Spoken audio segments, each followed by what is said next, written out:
Je suis présentement en compagnie de Maïté Quentin, coordonnatrice au développement communautaire de la municipalité d'Ayers-Cliff. Dans quelques instants, avec elle, on va parler d'une conférence qui va avoir lieu à Ayers-Cliff même, conférence sur la pollution lumineuse. On va aussi avoir l'occasion de parler du village d'Halloween. C'est un peu loin, mais ça s'en vient en même temps. Et il y a toujours ces fameuses tombes que vous pouvez acheter. Là, c'est le temps de le faire. Mais en ouverture d'entrevue, une conférence qui n'a pas lieu à Ayers-Cliff, mais on organise un autobus pour se rendre jusqu'à Vaudreuil-Dorion pour assister à cette conférence. Et c'est un projet qui emballe Maïté Quentin. Je la voyais en pré-entrevue tout à fait enthousiaste au fait que Vaudreuil-Dorion ait pensé à inviter Bea Johnson.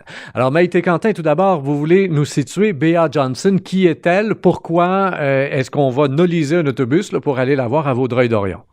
On va se rappeler déjà qu'au printemps, on a fait notre journée verte sous le thème du zéro déchet cette année. Donc, Ayers-Cliff a déjà une orientation zéro déchet qui est récent, mais qui prend quand même bien de la place. Puis, les gens adhèrent à ce mouvement-là. Là, on le voit, on a des questions par certaines personnes dans la population. Comment je peux faire pour consommer tel produit? Donc, il y a déjà des petits gestes qui se mettent en place.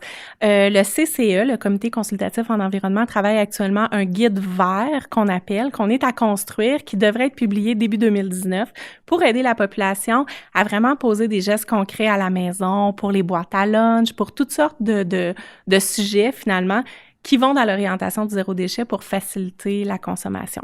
Quel est le lien donc avec Bea Johnson maintenant? Bea Johnson est la reine du zéro déchet. Mais sans blague, Bea Johnson, c'est une Française qui habite maintenant en Californie et elle a parti le mouvement zéro déchet. Puis quand on dit zéro déchet, c'est pas un zéro, on ne produit plus aucun déchet. Mais c'est de limiter au plus possible, finalement, les déchets, l'empreinte écologique qu'on va créer.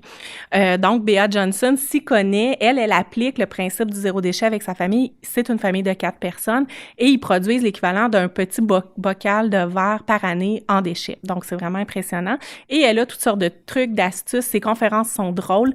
Et Vaudreuil-Dorion a eu l'idée géniale de l'inviter à donner une conférence. Puis nous, on profite de l'opportunité finalement pour noliser un autobus puis dire, on va se rendre là-bas avec la population pour aller écouter la conférence, qui est un mercredi le 24 octobre. Donc, on part tôt de la municipalité pour se donner le temps. Alors justement, la conférence est le 24 octobre, mais les gens ont jusqu'au 12 septembre pour s'inscrire et c'est pour ça qu'on en parle tout de suite maintenant dans cette entrevue, début septembre, il y a quelques jours à peine, là, pour appeler donc à la municipalité, réserver sa place pour l'autobus. Bea Johnson, si je me souviens bien, avait écrit un livre en fait qui s'intitule probablement Zéro déchet, qui lui avait eu un impact assez majeur finalement. Hein. C'est la beauté de la chose. Comme elle est française, le livre a été publié en anglais d'abord aux États-Unis, mais après ça, a vite eu un impact aussi sur le monde francophone. Là. Oui, tout à fait. Le livre a été publié en je me rappelle plus combien de langues, là, mais il est partout. Il est publié au-dessus de 10 langues, le livre. C'est vraiment un franc succès. Et Bea Johnson donne des conférences mondialement partout. Elle essaie de limiter. C'est beau à voir parce que lorsqu'elle va planifier des conférences, exemple en Europe, elle va en planifier plusieurs pour éviter même sa pollution au niveau des transports aériens, tout ça. Donc, c'est bien intelligent. Là. Elle va vraiment à fond dans son sujet. Très bien. Donc, Bea Johnson, le 24 octobre du côté de Vaudreuil-Dorion et vous avez, on le rappelle, jusqu'au 12 septembre pour contacter la municipalité et réserver votre place dans l'autobus. Est-ce que vous allez compenser les émissions de gaz à effet de serre de l'autobus pour vous rendre à Vaudreuil-Dorion? Je peux dire non. Bon, le silence veut tout dire. On n'en est pas encore rendu là, mais peut-être qu'on pourrait planter un arbre ou deux. On verra. Tu sais, c'est pas compliqué. Enfin, bref. On continue à parler d'environnement. C'est une autre conférence, mais cette fois-ci qui va avoir lieu ici même à Ayers-Cliff. Pollution lumineuse, le côté obscur de la lumière. Donc, ce sont des spécialistes là, de la chose qui viennent vraiment nous parler puisque ça vient de Mégantic, tout ça. Oui, exactement. Le conférencier présent est Rémi Boucher, qui est responsable scientifique de la Réserve internationale de ciel étoilé du Mont-Mégantic. Et lui va venir parler justement des enjeux de la pollution lumineuse. Actuellement, au Québec, on a deux endroits qui sont accrédités comme réserve de ciel étoilé, qui sont le Mont-Mégantic, qu'on connaît depuis bon nombre d'années. Mais tout récemment, il y a également Glen Sutton, Diable Vert, que les gens peut-être connaissent un petit peu mieux, qui vient d'être accrédité également comme une réserve de ciel étoilé. Donc, on sait que ces deux régions-là font vraiment des efforts incommensurable pour réduire la pollution. Quand on parle d'enseignes commerciales, quand on parle d'éclairage de rue, toutes ces choses-là sont réfléchies pour réduire au maximum. Et le citoyen fait aussi sa part. Ce que nous, on remarque, c'est qu'à Ayers Cliff, on est situé entre ces deux pôles-là. Puis même, je dis Ayers Cliff, mais tout le tour du lac Massawippi, même à la limite, c'est qu'on est situé entre quand même deux belles réserves de ciel étoilé qui sont à 1 heure de route d'un côté, 1 heure de route de l'autre côté. Et comment nous, on peut faire notre part ici, chez nous, dans une toute petite municipalité, mais comment nous, on peut faire notre part pour justement préserver ces ciels étoilés-là. Et moi, je peux vous dire, pour avoir assisté à une activité qui était dans le cadre de ça, un ciel où il fait complètement 100% noir autour, c'est incroyable ce qu'on peut y voir versus lorsqu'on est même ici dans le village où c'est pas une grande ville, mais quand même, on perd 60% de ce qui se passe dans le ciel, malgré le petit éclairage qu'on a ici au cœur du village, là. Donc, une conférence qui devrait peut-être même avoir un impact sur la municipalité elle-même. Est-ce que c'est ce qu'on espère? Parce que c'est un des conseillers lui-même à la municipalité qui a demandé à ce qu'on fasse venir donc Rémi Boucher pour cette conférence-là. On imagine que d'ici 1 an, 2 ans, 5 ans, je ne sais trop, il puisse y avoir des décisions après ça qui puissent être inspirées là, de la conférence en question, non? Bien, on espère, c'est certain, apprendre parce que je pense que personne ici est expert de ce sujet-là. Donc, autant les conseillers que la population, je pense, va apprendre énormément de cette conférence-là. Et oui, c'est pas juste pour lancer la balle aux citoyens puis dire, bon, ben maintenant, faites quelque chose.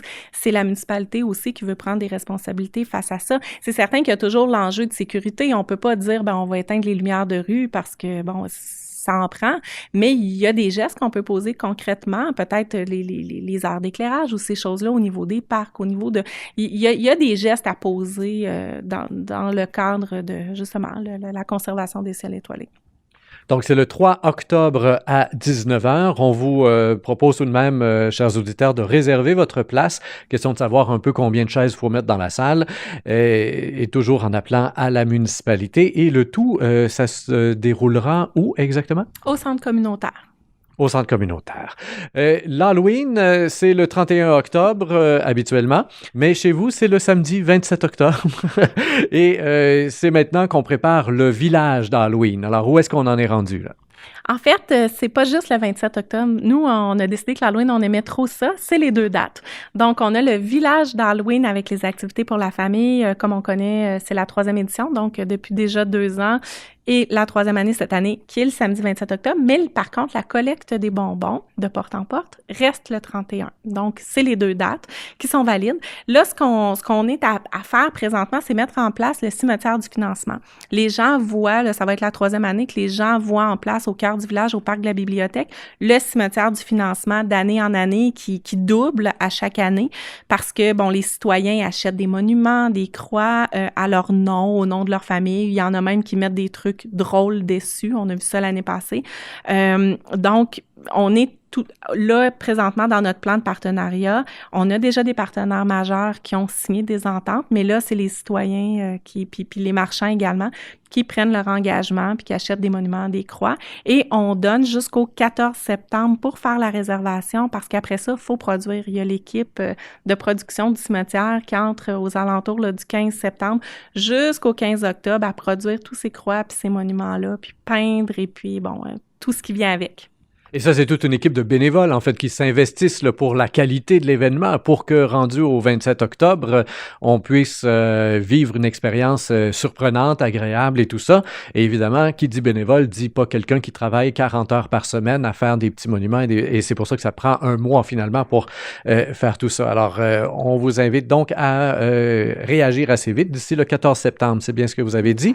Et le 27 octobre, on peut regarder vite. Est-ce qu'il y a des nouveautés dans la programmation ou pas du tout là, pour cette année? Oui, il y a des belles nouveautés. Par contre, le mois prochain, l'entrevue du mois prochain, j'invite les gens à être à l'écoute parce que Mike Crook, qui est conseiller et qui est responsable président du village Halloween depuis la première année, va être présent à l'entrevue puis va pouvoir dévoiler certains petits punchs. Il va avoir du rire, il va avoir de la peur, il va avoir toutes sortes de choses agréables et nouvelles cette année. Très bien. Et pour ceux qui veulent acheter donc des croix ou des monuments, les prix sont très variables. Il y en a pour toutes les bourses à 25, 75 ou 100 $. Donc, chaque famille devrait être à même de se procurer une croix, un monument à ce prix-là. Merveilleux. On conclut en rappelant tout simplement que le 29 septembre, c'est la journée de la culture. Oui, samedi, le 29 septembre, c'est inscrit au calendrier municipal, donc la journée de la culture. On sait, à l'heure actuelle, on sait qu'il va y avoir la vente de livres et qu'il va y avoir également des artisans présents. Le lieu est à déterminer, donc on va afficher tout ça sur la page Facebook, sur le site Internet de la municipalité. 29 septembre, et ça durera bien évidemment tout au long de la journée, c'est un samedi. Exact. Très bien. Maïté Quentin, coordonnatrice au développement communautaire, merci bien pour cette entrevue. Quant à vous, chers auditeurs, je vous rappelle que vous avez jusqu'au 12 septembre pour vous inscrire pour la conférence de Bea Johnson qui, elle, a lieu à Vaudreuil-Dorion, un autobus qui vous y amène. Vous appelez au 819-838-5006 et vous en profitez aussi pour vous inscrire à la conférence de Rémi Boucher qui, elle, va avoir lieu le 3 octobre ici même à Ayerscliff. Au microphone, Rémi Perra.